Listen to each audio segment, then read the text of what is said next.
Hello folks, hope things are going well for you.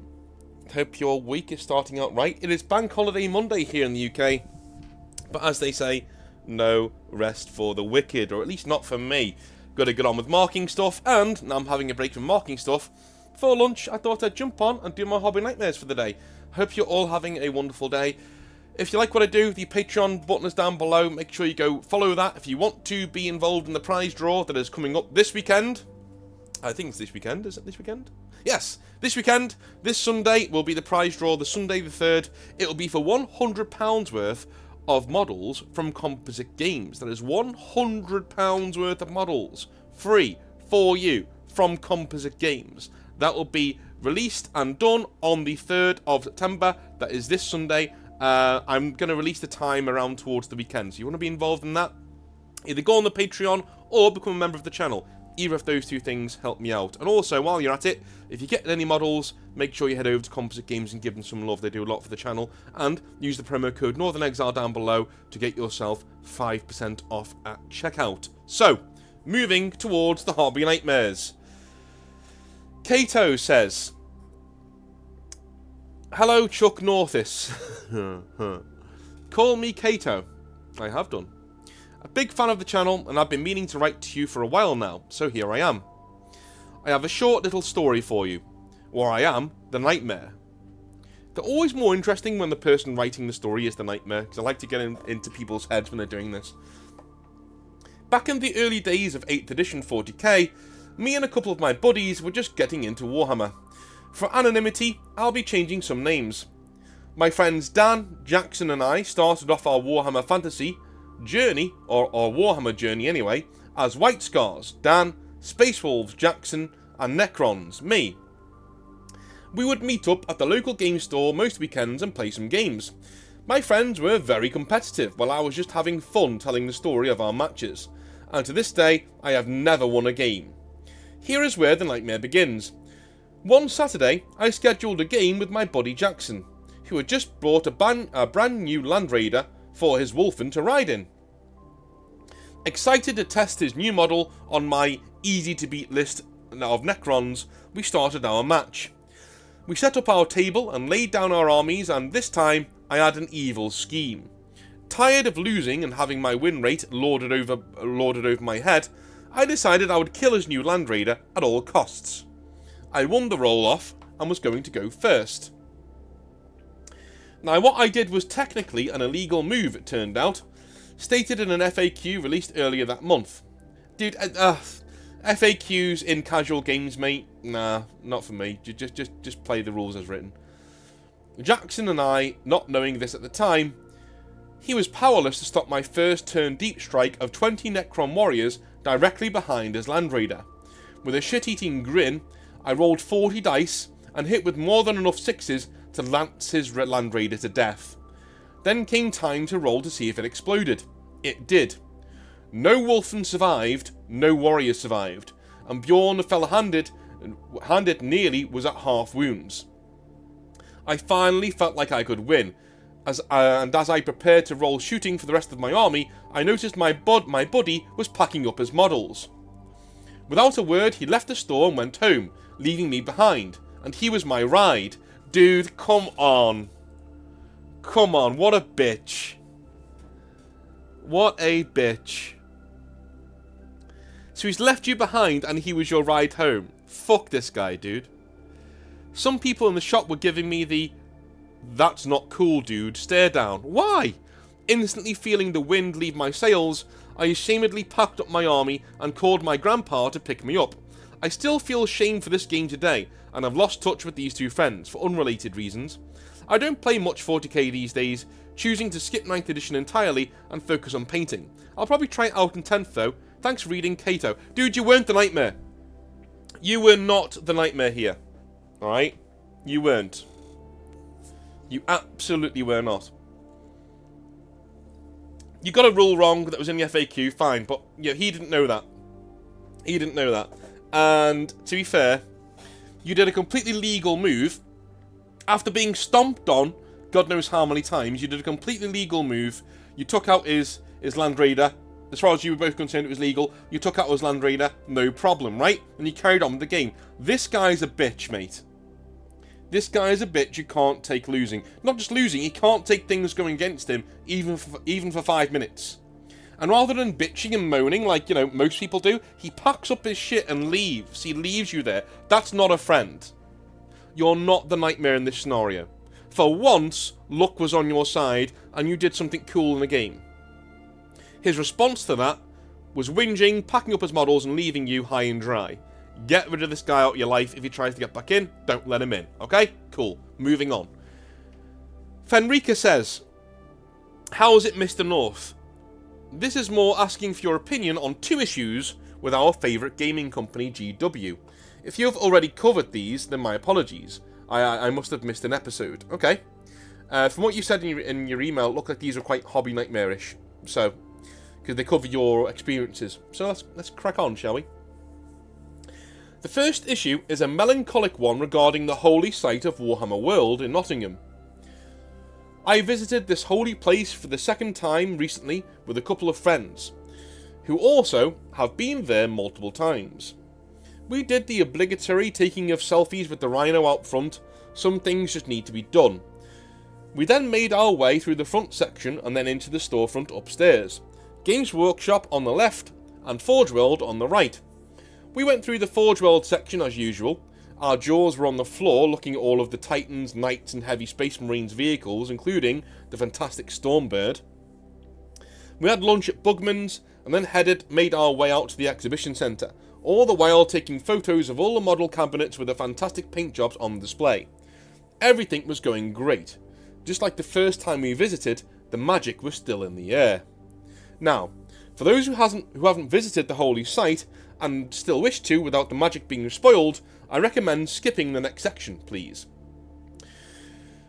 We went into the exhibition centre and got to the first main section, the Age of Sigmar / Fantasy and Lord of the Rings section. Now, I have an exceptionally good long-term memory, and I remembered a few things that weren't the same.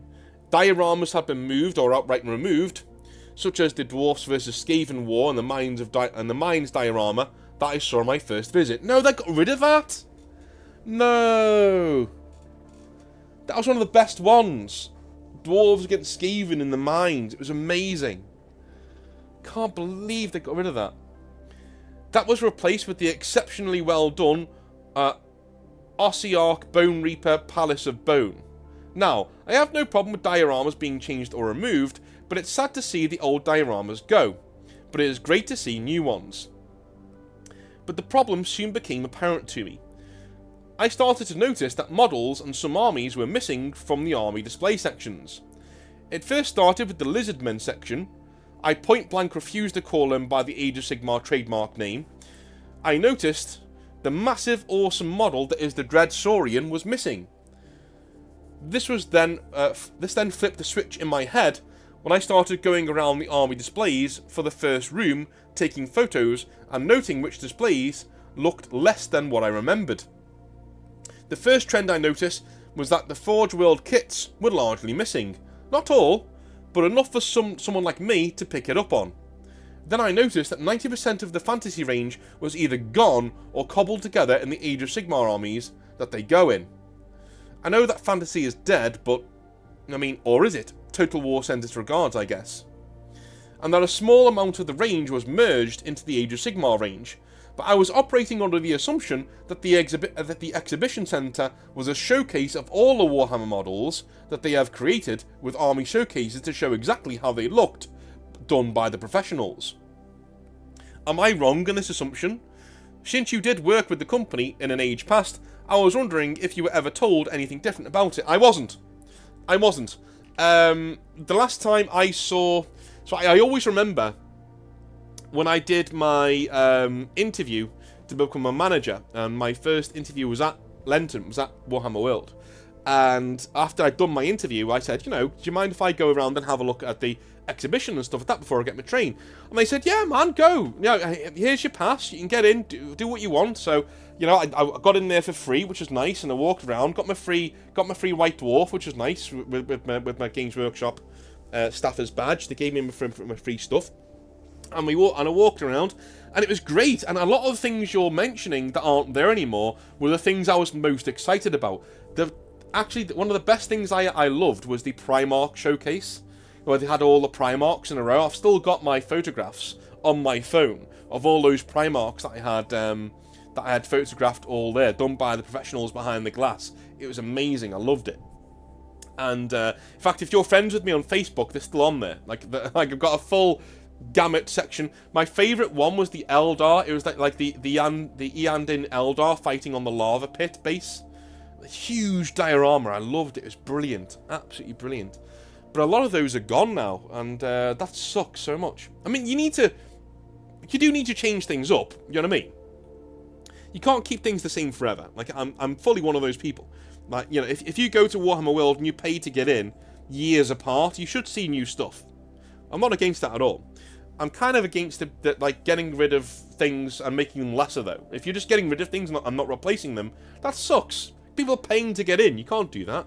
That's like going to Alton Towers and they remove one of the rides and go, well, it's not there anymore. Yeah, here's what it is. No, I paid to get in and I wanted to go on that ride. You know. Anyway. So we moved on to the next section. Heresy and Warhammer 40,000. Again, I started picking up the same things. The old Thunderhawks were gone. Oh no. The Crimson Fist diorama was missing. The classic second stuff was missing as well. I also noticed that some display cabinets were half empty. For example, the entire Custodes display occupied 1.5 shelves on one of the Detolf-looking cabinets. Okay. Going through the exhibition centre, and we got to downstairs to the Xenos section and Chaos section. Once again, I could see the same things. The old Monolith was missing, the old Necrons warriors were missing, the Chaos Legions were entirely missing, and similarly decimated. Their Dreadnoughts, Predators, Tanks, Rhinos, and even the old Chaos Marines squad that Dawn of War 1 based their Chaos Space Marines on were gone. Essentially, nearly all of the classic stuff was gone, and what remained was the stuff that Games Workshop sold there and then. As a fan of the old classic stuff, this was a major disappointment, as it seemed like a major part of Warhammer history was missing or removed on purpose. That sucks balls. That's terrible, man. That's awful. I hate that. I hate that so much. Because it's true. It's true. This is the corporate, clinical, sterile, top-down management style of Games Workshop becoming a thing, even in your most lauded of places of Warhammer World Lenton, right?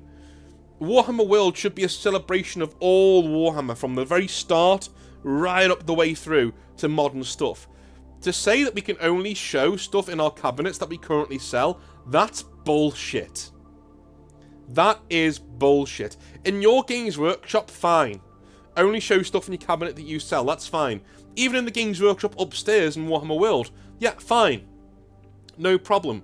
But do not, please do not, in the actual showcase exhibition sections, just show things you currently sell. That's bollocks.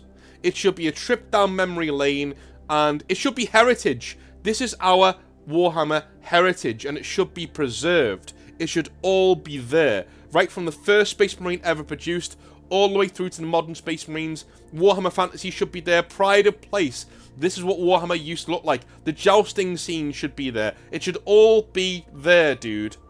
That's bullshit. I hate that so much. That sends a shiver up my spine that that's happening. I went to my section, the Space Wolves, the Best Legion and Chapter, Fight Me North. Okay, they're not, and they're not. And their section was completely empty, with no Terminators, no Space Wolf packs, no Stormfang, no nothing. I noticed this with some of the other shelves as well. My friend came to me, also with empty hands. The models they wanted were sold out as well. They also mentioned their sections were nearly empty as well. Now, we went into the middle of the week. There was nothing on, and the place wasn't really that busy. So we were rather confused and deflated. Returning home, I hooked up my phone to my PC and uploaded the photos I had taken throughout the day. I spent a few hours going over them and compared them to the first trip I'd made in 2019. I confirmed my suspicions and found a ton of missing models. The entire High Elf, Dark Elf, Empire, Bretonnia, Tomb Kings and Dwarfs were all gone, barring a few characters. Multiple fantasy characters were missing along with the Forge World models. This also applies to the Warhammer 40k section. Multiple characters were missing, or on the old version of the model was missing. For example, the old Dante, Azrael, all previous versions of Calgar, all the Finecast Ultramarines, old Shrike, Njal, Logan, Ragnar and Ulrich, the list goes on. So, I am in one of two camps of this. Either the models are in storage while the exhibition centre is being moved around, and these are temporary measures.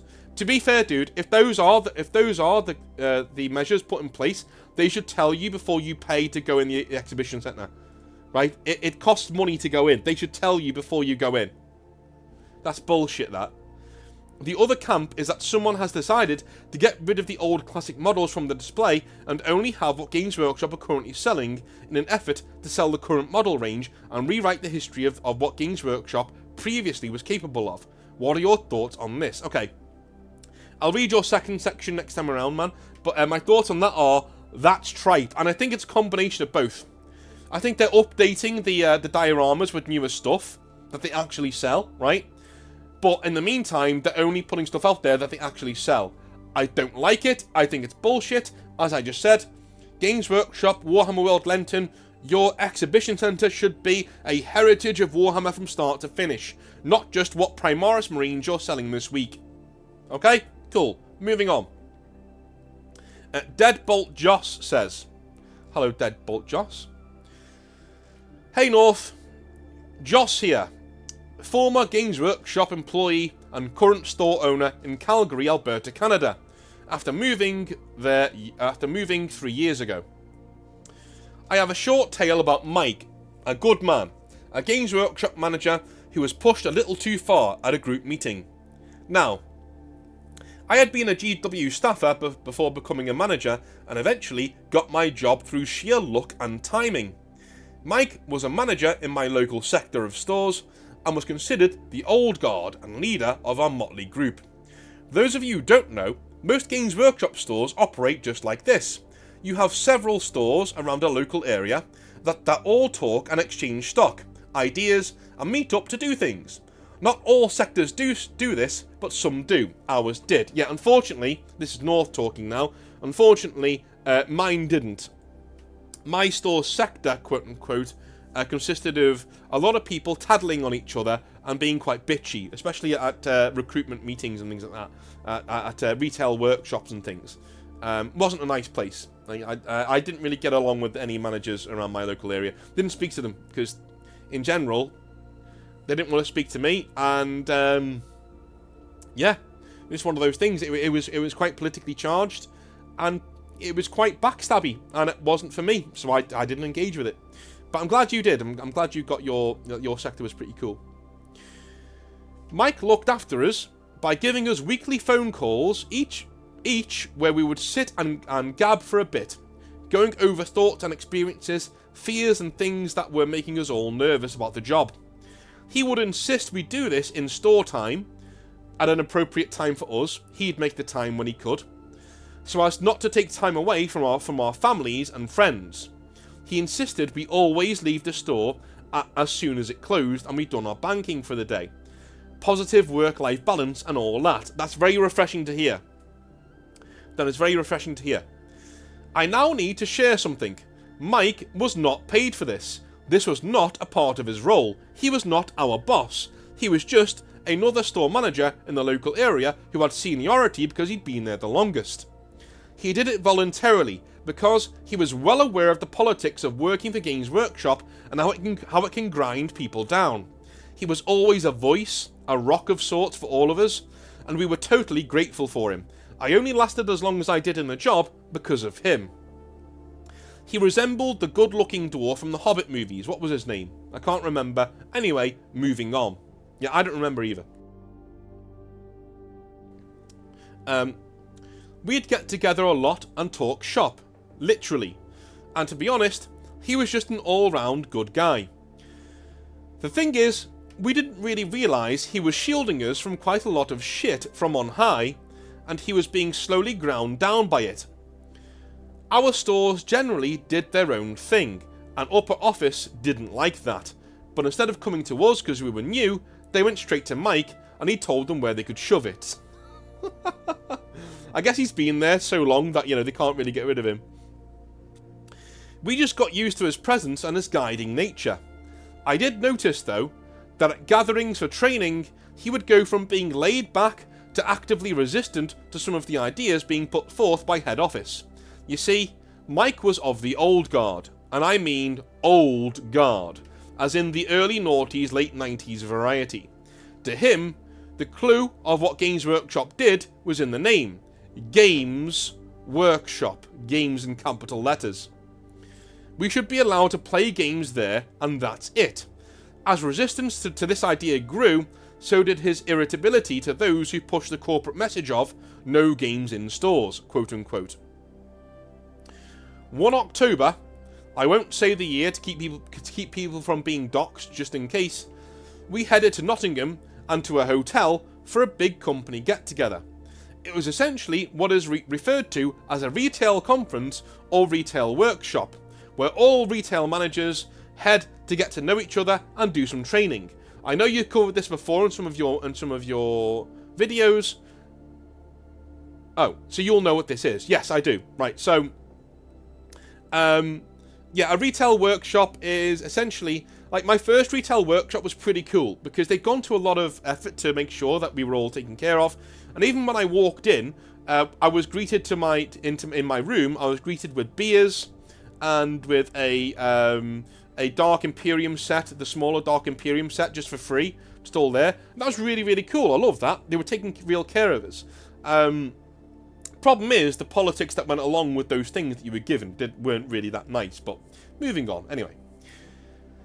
It was pretty stressful at the best of times, but Mike, this time, looked shattered, tired, and just off his game in general. After listening to a lot of your other hobby nightmares, and running these past Mike, he recognises a lot of what he went through, so I won't bore you with repeated story beats or anything like that. Rest assured, he'd been hammered by head office for years now, for a while, and they wanted the guy gone. He'd been told as much. That really sucks. That really sucks. That doesn't surprise me, but it sucks. Here's the thing, guys. I'm going to take a little sip of water here, one sec. I say water. It's a beer. I know. It's Bank Holiday Monday, man. And I'm sitting here doing work. I'm having a can of beer. I don't care. So, I really, really wish I could get behind Games Workshop and everything that they do. Well, that's what people seem to not understand about the channel. I don't want to have a go at Games Workshop. I love the company, and I love the hobby. Those are the two things. I wouldn't have worked for them if I didn't believe in them. It just is what it is. And I do. I think they're fantastic. I just feel betrayed whenever we get things like this happening at our company, because it is ours, right? We put the money in the coffers. We're the people who basically run the hobby away from Games Workshop. There would be no hobby without us. It would be a bunch of guys in Nottingham twiddling their thumbs. And still probably bitching about each other. The issue is, at least to me, is that there are a few people in there spoiling it for everybody else. And those people know how to play the game. They know how to play the corporate politics game, which means, invariably, they get their own way, and you have to go along with things that they say. And people from on high do not like what Games Workshop used to be. They do not like the fact that you used to be able to play games at Games Workshop. They do not like the fact that in the late 90s, Games Workshop was a very family-oriented company. They don't want families in their stores. They want customers in their stores. They want buyers in their stores. They are a very cold-operated... A lot of these guys who work for Games Workshop now in quite high-up areas used to work in companies like Electronic Arts and companies like that. These are cold, solid, stoic, not stoic, but like, you know, non-feeling companies who want to milk people for all of the money they're worth. They don't see customers in you. They don't see hobbyists in you. They see money in you. And that's what the idea of no games in Games Workshop, that's where it comes from. They don't want you playing games in Games Workshop because they want you buying and then leaving. That's what they want, right? Invariably, though, what they don't understand is that playing games in Games Workshop is the best advertisement for the hobby you could fucking have. Moving on. Every now and again, during retail workshops, we break up into separate rooms for training with local teams.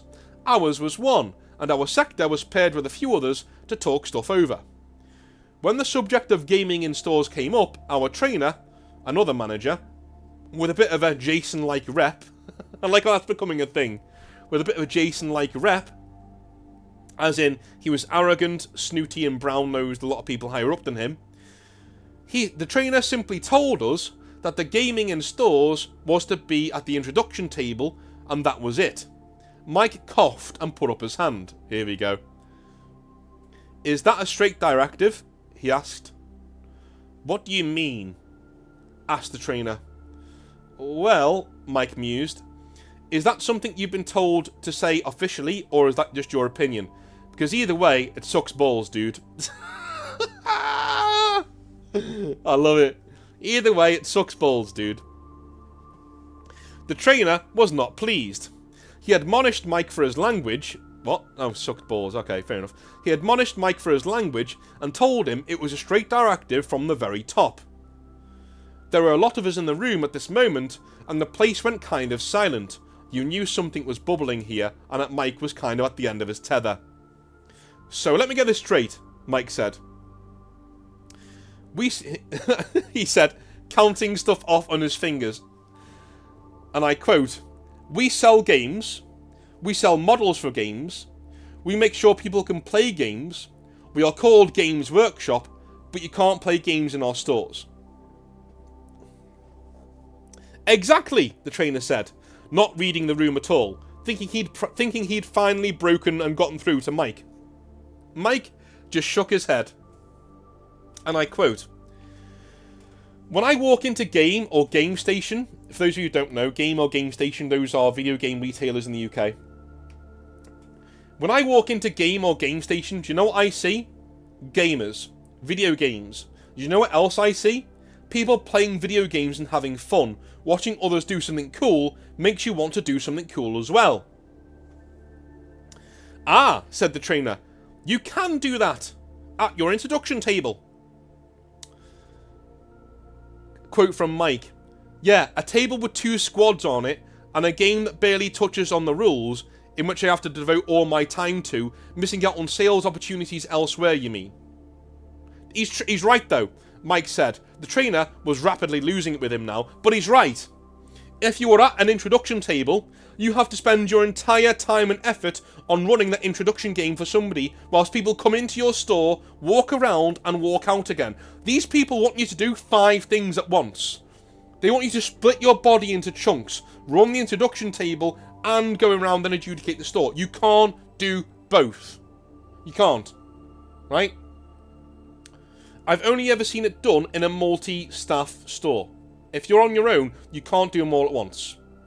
Anyway, the trainer was rapidly losing it with him now. "Look," he seethed, "this is how it is. How it has always been. You need to run your store properly or..." "Or what?" Mike shouted back. "And by the way," he said, "that is not how it's always been. I was here when the company was fighting to become mainstream, and do you know what we would just do?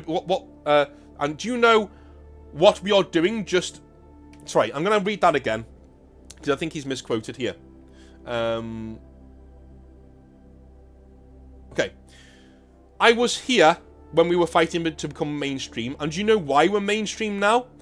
It's not because of chuckleheads like you spouting such tripe.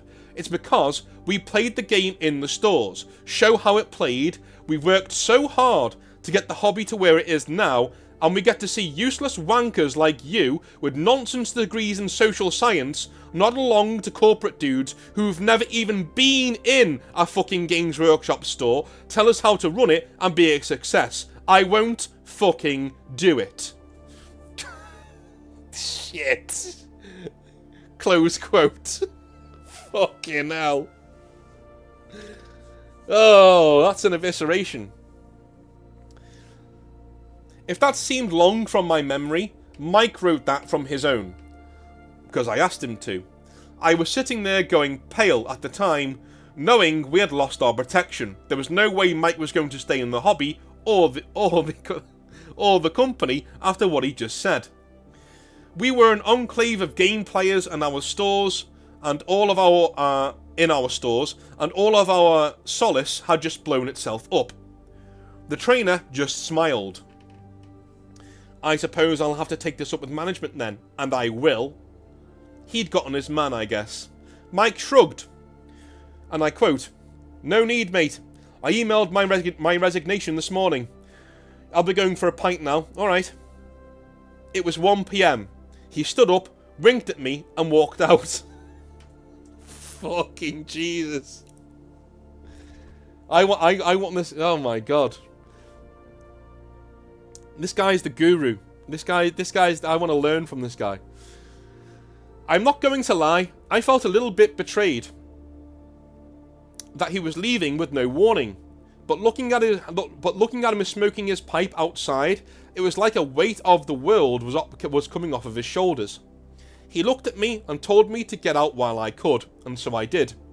I got a job back home in Canada, running a store for a family friend, and left a month or two later, and I loved my job. As far as I know, all the old sector have cleared off to pastures new. That sucks, man. Later that day, just on a rewind, I asked him what the hell was happening over a beer. He told me that he had found a new job working for a design studio and was moving to New Zealand. He had kept things quiet because he couldn't risk things getting out and him getting fired for chasing other work. Something they would do, according to him, just in case the new job didn't pan out. His dream job, but it did, and so he was gone. I mean, fair enough to him, man. Like, if he needs to get out, you can't really have a go at him for that. I know it sucks, but, you know, if he needs to do what he needs to do, then that's fine. You know, he just needs to get out of there. Anyway. As far as I know, all the old sector have cleared off to pastures new, replaced by corporate drones most likely, parroting the same stuff we rallied against. We fought the good fight, we lost, and now we rest. But hey, we're all doing better, so it ain't all bad. Mike works for Weta Workshop now, so works on a lot of Peter Jackson's movies, which is pretty cool stuff. Anyway, love you long time, Bolt. Alright, that's cool, man. That's cool. I mean, I can see why you lost it, and that must have been bubbling up for a while. There are a lot of guys in the old guard of Games Workshop who were there a long time ago, who aren't there anymore, who really wouldn't like how Games Workshop is now. And I know that because I know a few of them. And I know a few of them have gone into Games Workshops and gone, wow, this sucks donkey dick.